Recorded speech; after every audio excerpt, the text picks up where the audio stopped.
Hello everyone, Crafts with Crashly here. Welcome back to another entry of the WIP and Chat Diaries segment thingamabob. So I really tried to record a piece day by day, but this week has been absolutely insane. So I'm just going to do this all in one take. But I am going to try like next week to do better at doing it day by day.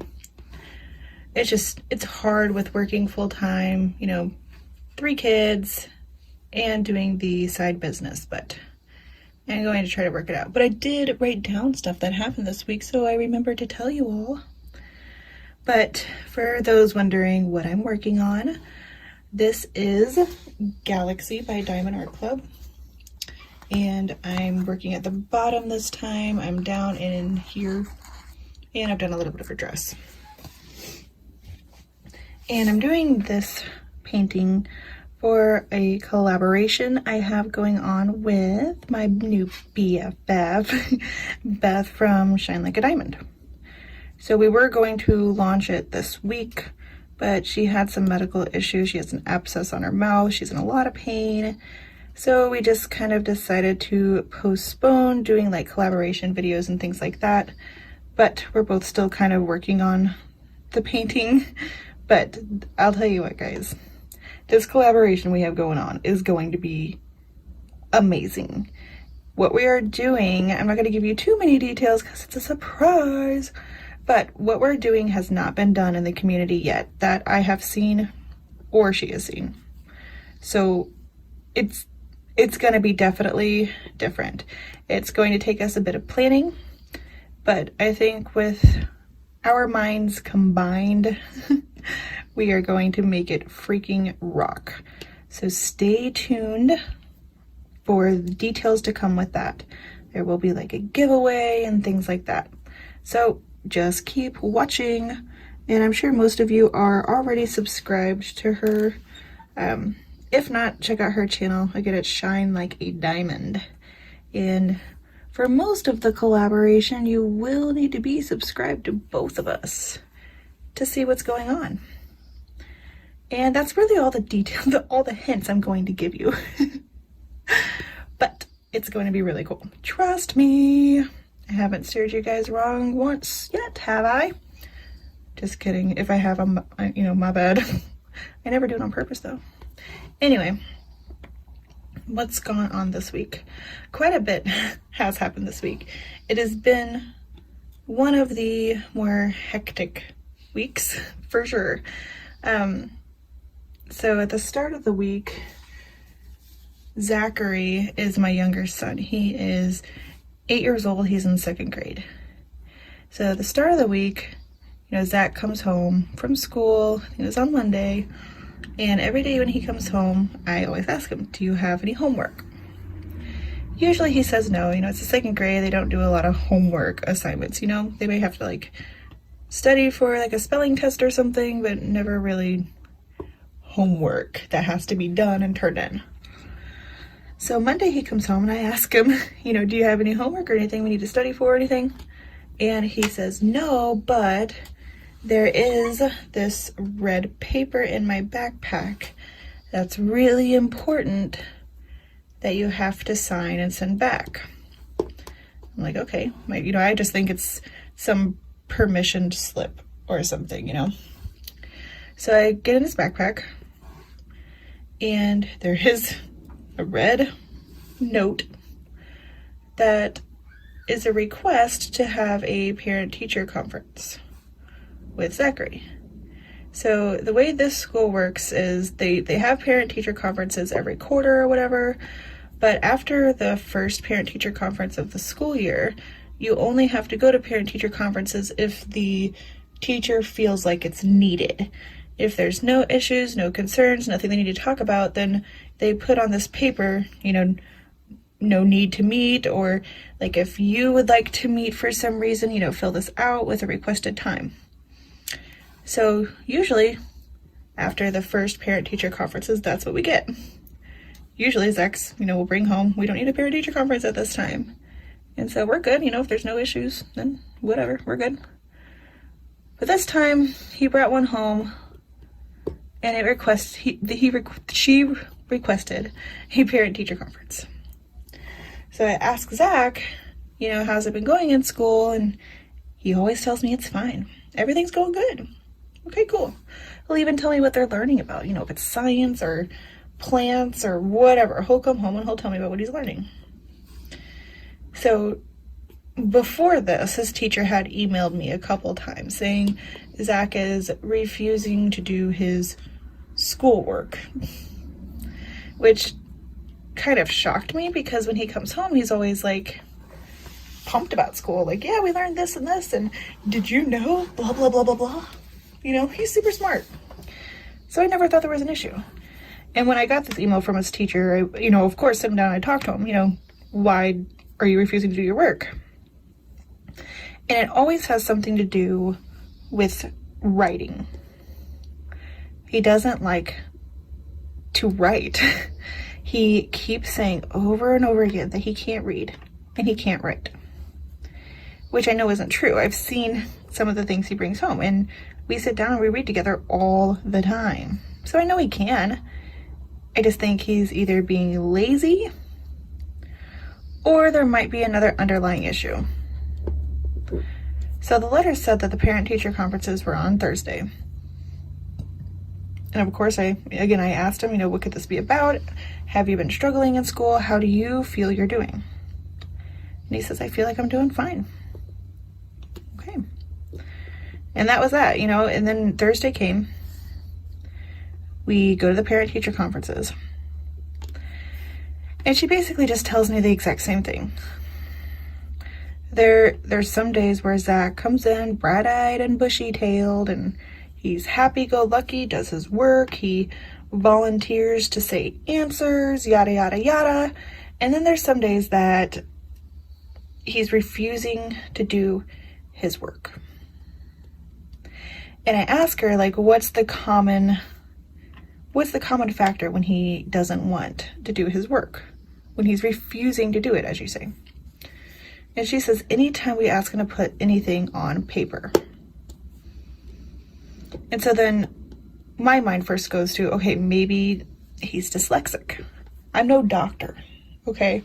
But I know what dyslexia is, and I know that could possibly be maybe why he's struggling with putting things on paper and why he keeps saying he can't read. Maybe it's more of a challenge for him. And, his teacher says it could be, but it's only sometimes. And it goes along with however his attitude is for that day.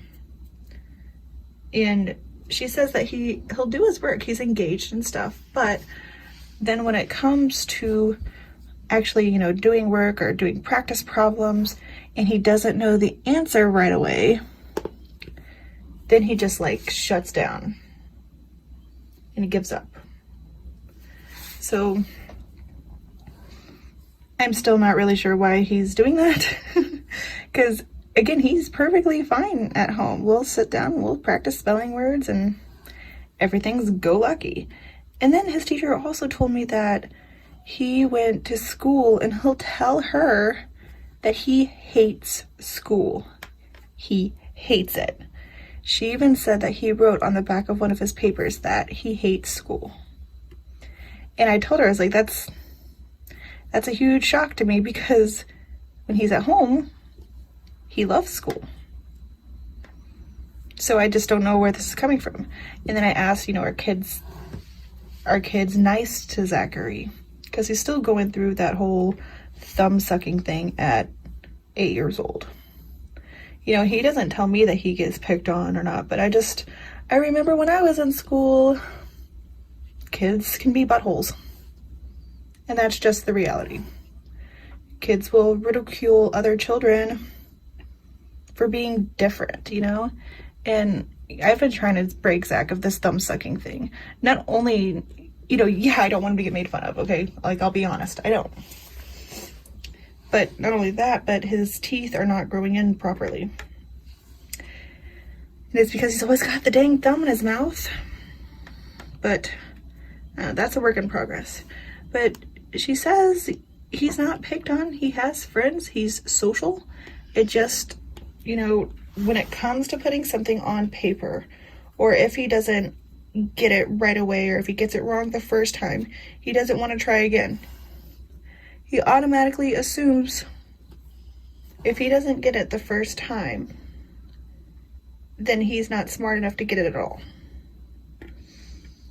And like, if that is the case, if he's just struggling with confidence, I feel like I can help him. You know, I feel like if we practice writing and reading at home, he'll be fine. Because he does struggle with writing. I've seen it. When we practice his spelling words, he still gets like B's and D's mixed up, you know, which way the little round part goes. But I mean, I struggled with that too when I was a kid, so I never thought it was like a big deal. I just keep correcting it. But he keeps making the same mistake, no matter how many times I correct it. So I don't know what's going on with him. I think I probably will end up taking him to the pediatrician just to, I don't know, get an opinion in case that is something that he is struggling with, or some kind of learning curve he is struggling with. I just don't want to leave it untreated, or I don't want to let it go on if there's something I can do to help him. But like, in the meantime, I think I'm going to try to think of fun ways to practice his writing, which I don't know how many possible fun things there could be out in the world to practice writing, but there's got to be something. But if you guys could know anything, or if you guys have a child or know a child that went through something similar and you have any advice, please leave it in the comments. I would love to get some advice on this, because like, I do have a 13-year-old stepson, but I didn't raise him, you know what I mean? So Zach is the oldest one that I've actually raised from a baby.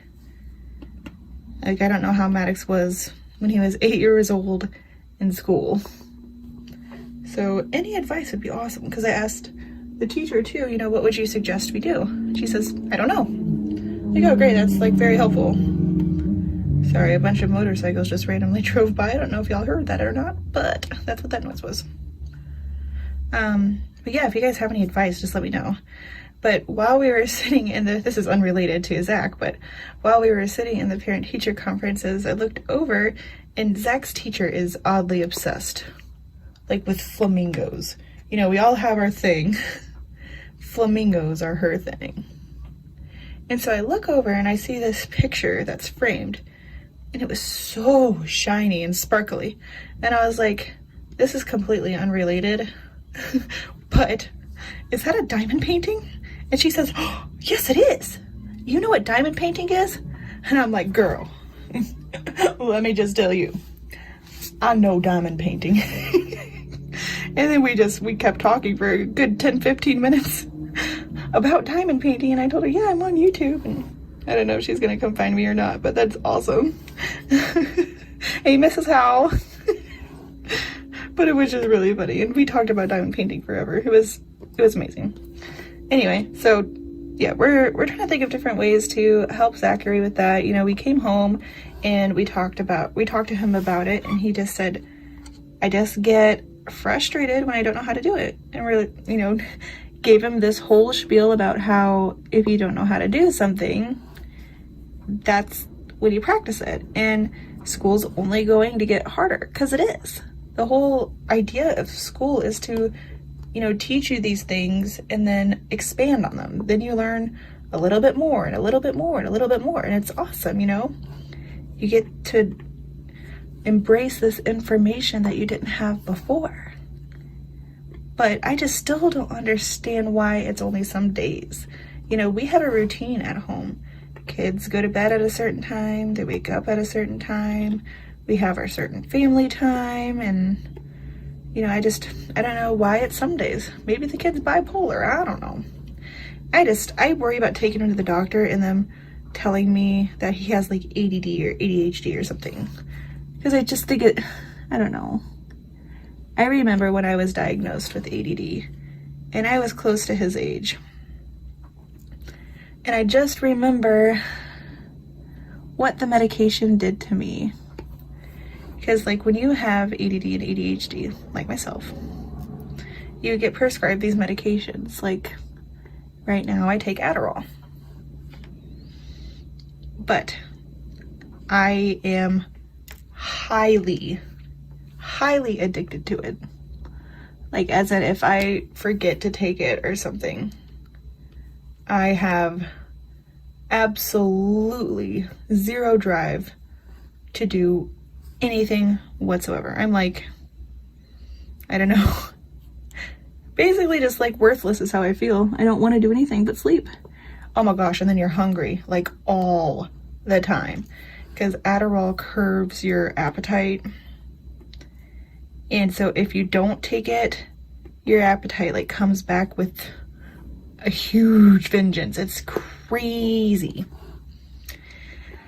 And I can't imagine changing who Zach is, because I feel like that's what it did to me when I was younger. Like as an adult, I'm okay. Like if I don't take my Adderall now, I do get the hunger, I get the munchies, but I feel like I'm still me when I'm on it, but I don't know. I just don't want to change who he is, and I don't want him to think that there's something wrong with him. Because like if it is just him just being lazy, or it really is just him getting frustrated because he feels like he doesn't know, like if it's a self-confidence issue, I feel like I can help him with that by finding fun ways to practice them and building up his confidence. Like I feel like I can do that. And again, if you guys have any suggestions, let me know, because you know, children don't come with a manual. Even if they did, there would be a different manual for every single kid. Ugh, kids are hard. Like Nora, I can't even imagine how Nora's manual would be. Nora's a trip. Like the other day, Nora found her, well, it was my old iPad, but it's an iPad with a gigantic crack down the middle. There's another motorcycle. Jeez, what motorcycles doing in the middle of the freaking country? Anyway, she lost this iPad, and it was my iPad, it just had a crack in it, so I didn't really use it, and she likes to play the little puzzle toddler games on it. But she lost it like forever ago. It's been missing for like months. Well, I finally found it. And now Nora discovered YouTube Kids.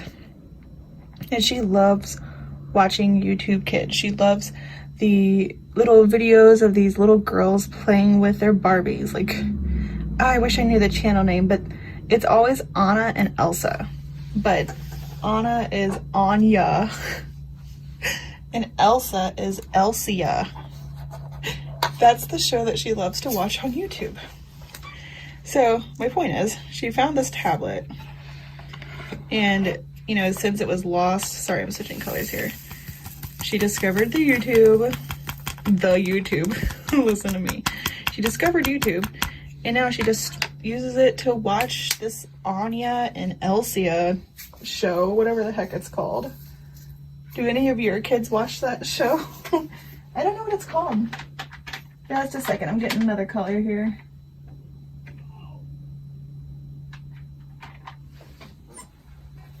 There we go. But do any of your kids out there watch that show? I don't know what it is. But it's Anya and Elsia. And it's like the show of this kid just playing with her Barbies. And she has like miniature everything, like little miniature school set and little tiny itsy bitsy little books. And I'm like, I don't know, man. There's like a bazillion followers though. It's like, all right, well, this kid's doing good. Nora, get to playing with some Barbies. I'll record. Just kidding, kind of. Now I'm gonna work on S. Okay. So now that she found the tablet, she feels like she needs to watch YouTube, Anya and Elsia, whatever the heck that's called. She wants to watch it on the big TV in the living room and on the tablet at the same time. It's like hell to get her to change it, you know? Like, I told her, I was like, you don't need to watch YouTube on 2 devices. She's like, I'm watching them both. If you turn one off, I'm gonna miss something. And you know, I'll try to like get the big TV remote and I'll try to like change it to something I want to watch. Cause she'll be like staring right at the tablet. I was like, there's no way she's watching this TV too. And I'll change it and she'll notice right away. Even if she has her little headphones on that are on the tablet, she always notices. Like, there's no way that kid is watching the tablet and the TV. I don't know, we had to turn on a timer now, like on the tablet and devices, because she was getting too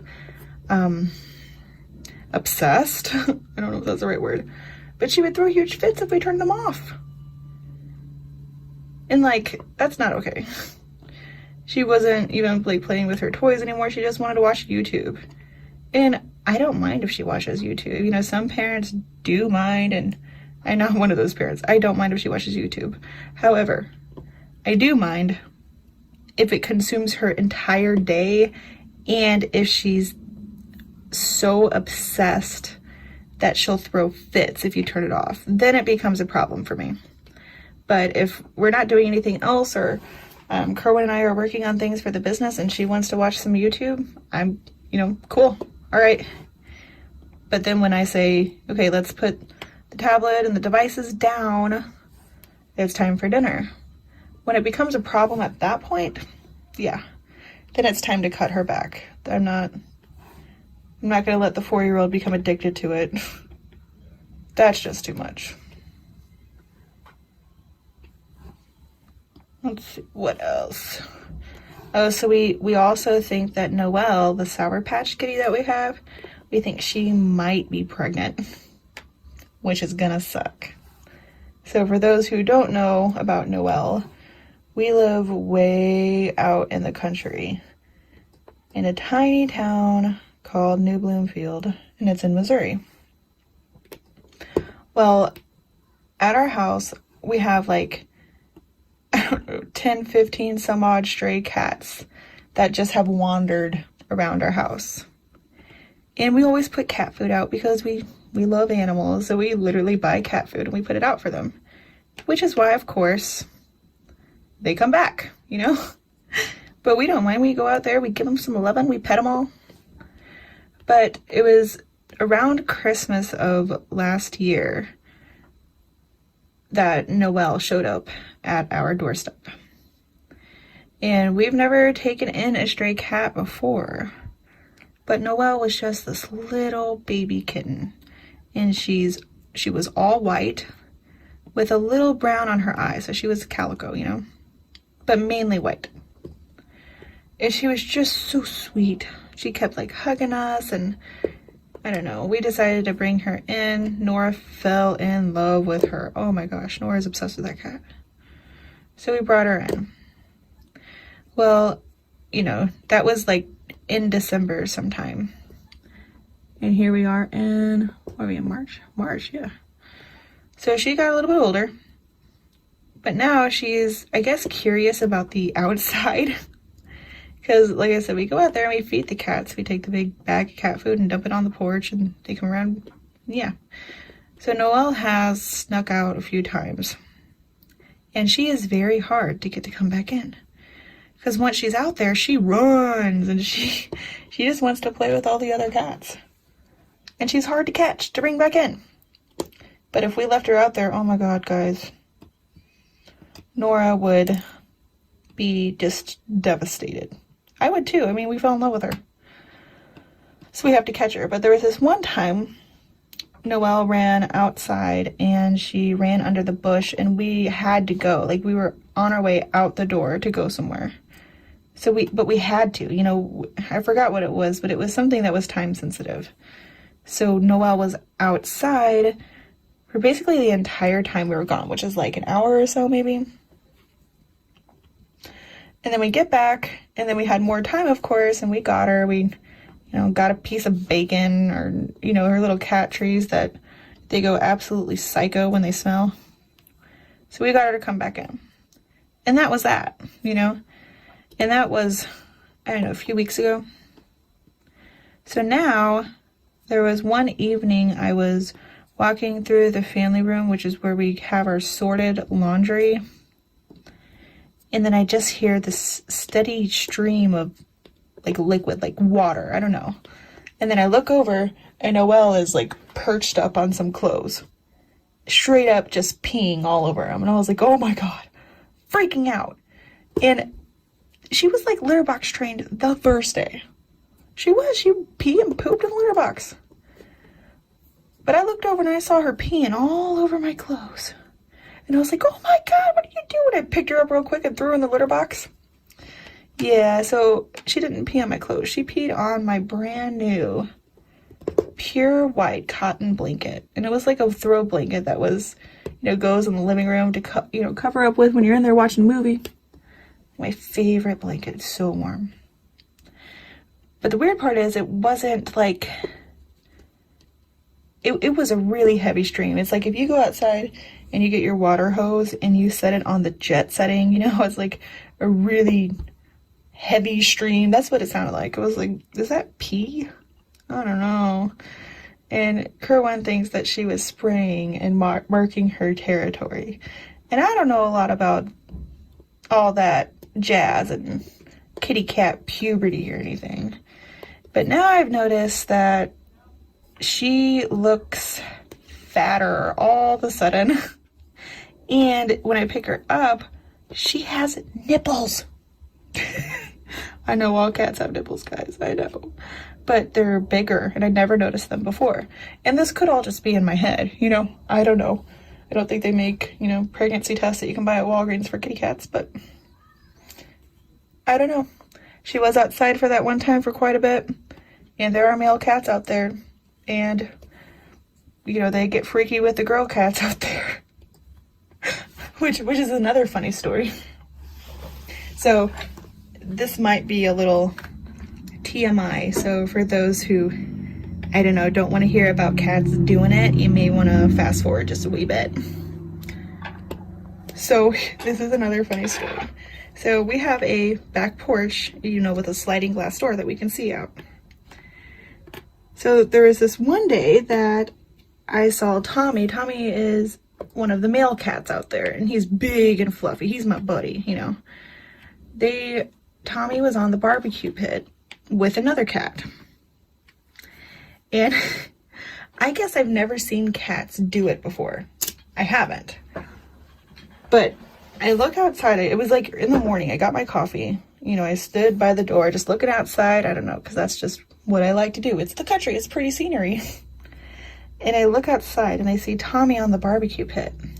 And I couldn't really tell what he was doing. But then I saw another cat's head underneath him. He was like on top of a cat. And he had his mouth on the cat's like scruff on his neck, on their neck. And I was like, what the hell? I was so confused. And I yelled at Kerwin. I was like, Kerwin, Tommy's eating this cat. And he's like, he's eating the cat? And I was like, yes, Tommy has this cat in his mouth and he's holding her down. I think he's eating the cat. Why is he eating her? And Kerwin's just busting up laughing, like, ha ha ha. I was like, why is this funny? Go get him. He's eating the cat. And he's like, that's how cats have sex. I'm like, no, it's not. And he said, yeah, that's how cats have sex. And I was like, that's not okay. I don't see consent here. And he's like, that's just how animals do it. I'm like, oh my God, I'm never going to look at Tommy the same way. But I literally thought Tommy was eating this cat. Like zombie cat mode, eating the cat. So yeah, I guess I never saw cats do it before. Who knew? Sorry if that was a little TMI, but it's something that happened that we look back on now and think it's funny. But anyway, back to Noelle. So Noelle has also been like extremely needy. Like she wants to cuddle, she'll rub up against your legs and stuff, and that's cool and all, but before she like, I don't know, it was rare that she actually wanted to be pet. So now she's like all up in your grill. Like you can't just lean down and pet her. No, she waits until you sit down and then she jumps up on you and she's all up in your face, which never happened before. So that also makes me think she's a needy pregnant gal, you know? She needs extra loving. So again, I don't know. I don't think they make pregnancy tests for cats, so I don't know for sure. I will keep you guys updated though. But that's my crazy animal updates. We have to like stalk where the laundry is to make sure she doesn't pee or do whatever she was doing on the clothes. But God, I was so mad when I found out it was on my blanket. Like, for real. She's such a butthole. But then she wants to cuddle. I'm like, ugh. Psycho cat. But I love her. I don't know what we're gonna do if she's pregnant though. That is going to really suck. But if she ends up not being pregnant, we're going to try to keep an eye out for those free clinics. They do them, you know, not too super often, but I have seen them where they do like the free spade and neutering. So I'm gonna keep an eye out for that. Sorry, I'm gonna refill my wax here.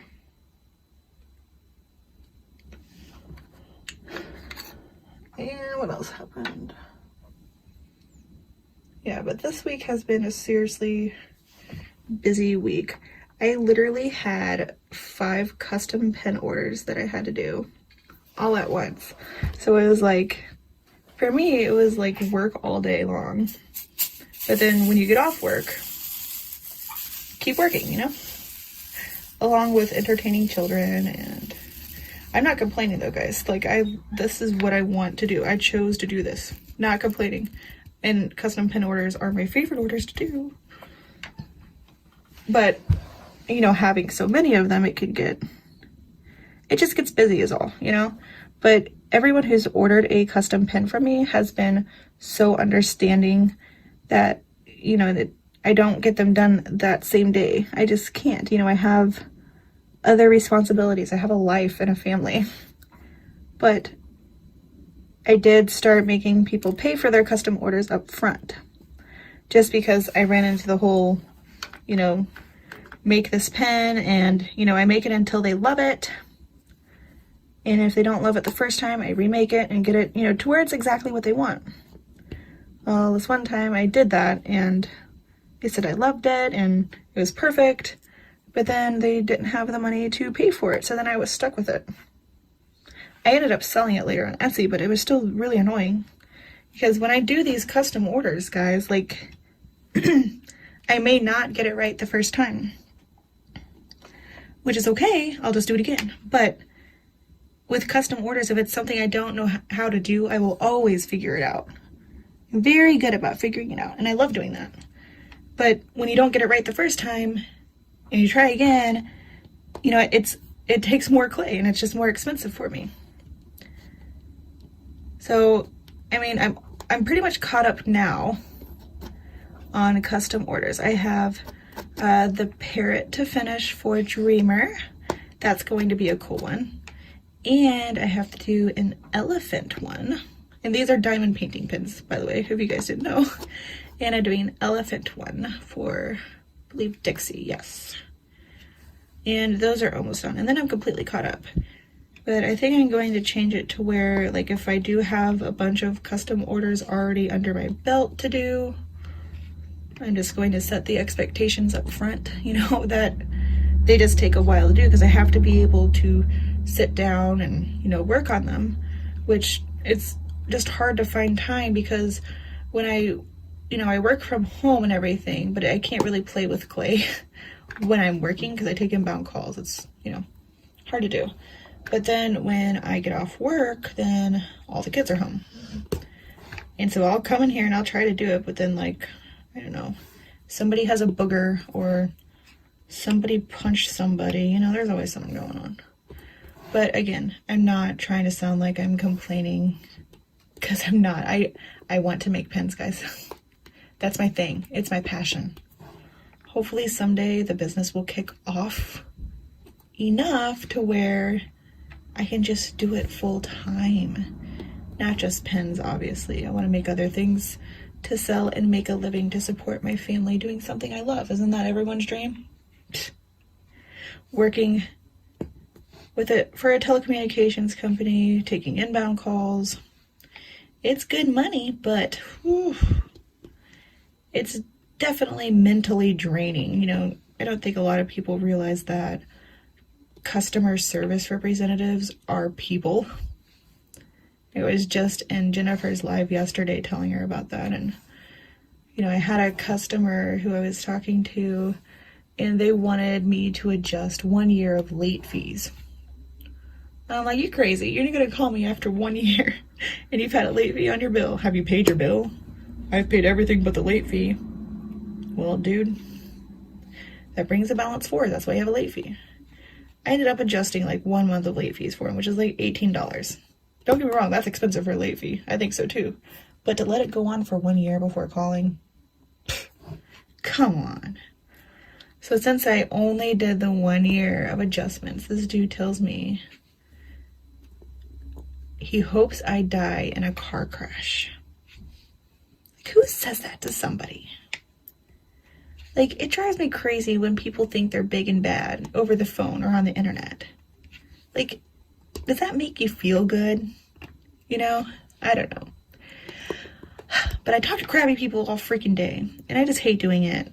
I would so much rather be doing YouTube and making pins. So much. But again, it's what I have to do to support my family, so I just do it. I was saying I want to freaking do it. Ugh. Drive me crazy. So that'll be the day.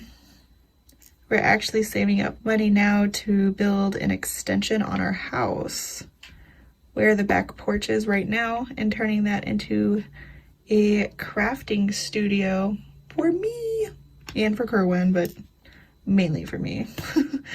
That's gonna be so cool. But it's gonna take a while to save enough money to do that. But it will make everything so much easier, especially like with filming, because like right now I'm on the same desk that I'm on when I have to work. So, you know, every single night I have to put all my stuff away. Like I get off from work and then I switch all my stuff. I bring out my personal laptop and put it on my desk, and you know, I plug it into my multi-monitors, and then I gotta get my camera down, and then I gotta put stuff away and bring out the clay stuff. And it's just a big switch, like a transition. It's gonna make life so much easier with my own space, and I'll be able to easily produce these kinds of videos without having to like worry about taking a bunch of stuff down off my desk and putting a bunch of stuff up and doing that over and over again, because it's a huge hassle. And my office, y'all, my office slash craft room, because it's, you know, all one room, is so cluttered. Ugh. If you guys would see it, you'd freak. Jennifer would freak if she saw it, because she likes to be organized. She's my pal. It's just gonna make things so much easier. Like, I haven't wanted something this bad in a really, really long time. And I asked Kerwin, like, can you give me a roundabout number you think it's going to cost? And he's like, $3,000. Okay, $3,000. So I'm going to try to make up a bunch of pens to list on Etsy, and all of the Etsy money is going to go towards getting this craft studio, which is just gonna make, oh my gosh, it's gonna make everything so much easier. And I'll be able to get new things to make pens with, like new materials, like maybe even resin, maybe, yeah. Because I'll have my own space that I don't have to share, you know, with my work laptop, and easy accessible by children. It'll be my own space. Oh gosh, like it's one of those things that I want so bad that I am ready to bust my butt to get. But $3,000 is a lot of money. I can do it though. It might take a year or so, but it'll be all right. I can't wait for that to happen. And I'll keep you guys updated on that too, because I think we're going to, like, you know, do it step by step. So like the first step would be the foundation. So I don't know if we're gonna pour in concrete or what we're going to do to fill in where the porch is, but we're gonna do it step by step and get an amount for that. That way we don't have to save, you know, the whole 3,000 or whatever before we start. We're gonna save enough for the first step, get that done, and then we'll get a number for the second step, get that done. So I'll keep you guys updated on the progress because it's going to be fun to see. But I love that we actually bought this house. Like, this is Kerwin's childhood, where he grew up. He grew up in this house. And so his dad owned it, and we bought it from his dad. So we own this house. We can do whatever the heck we want. And I love that. We want to put an extension on for a craft room. Yeah, well, we paid about $400 a month. We were able to do that. Not to mention the homeowner's insurance, but we won't get into all that. But I just love the ability that we can do whatever we want. And then that craft room, it's like, once it's done, it'll only ever have been mine. I don't know. It just seems so cool. Like, the bedroom that we have now, our bedroom, used to be Kerwin's parents' room, you know? And Zach's room used to be Kerwin's sister's room. Maddox's room used to be someone else's room. But this craft room / studio will only have ever been mine.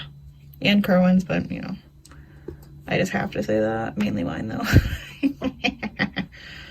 Anyway, I think that's going to be cool.